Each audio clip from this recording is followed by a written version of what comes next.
నేను మాట ఇస్తున్నా, రాబోయే డిసెంబర్ 9 నాడు తెలంగాణ రాష్ట్రంలో కాంగ్రెస్ పార్టీ అధికారంలో ఉంటుంది.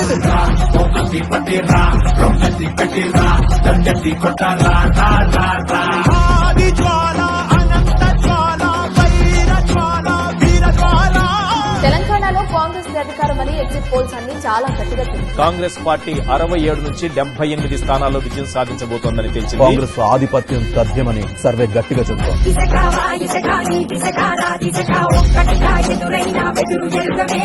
అసెంబ్లీ ఎన్నికల్లో కాంగ్రెస్ పార్టీ ఘన విజయం సాధించింది. కాంగ్రెస్ జయకేతనం ఎగురవేసి హస్తం పార్టీ ఇచ్చిన మార్పు నినాదం ప్రజల్లోకి వెళ్ళింది.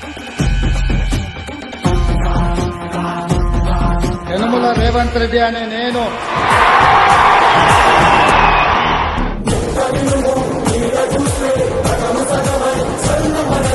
నిన్నటి వరకు ఒక లెక్క, ఇవాళ నుంచి ఇంకొక లెక్క.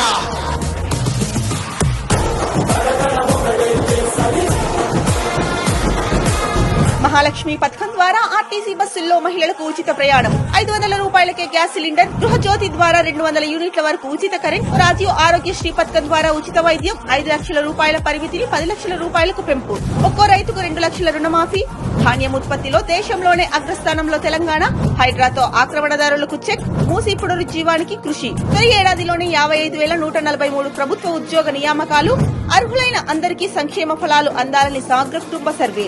ఒక్కో నియోజకవర్గానికి అర్హులైన పేదలకు 3,500 ఇందిరమ్మ ఇండ్లు, వివిధ కంపెనీలతో రాష్ట్రాలకు పెట్టుబడుల వెల్లువ. ఇలా చెప్పుకుంటూ పోతే ఒక సంవత్సర పాలనలో ప్రణాళికాబద్దంగా ఇన్ని అభివృద్ధి కార్యక్రమాలను చేపట్టడం ఒక్క రేవంత్ సర్కార్కే సొంతం.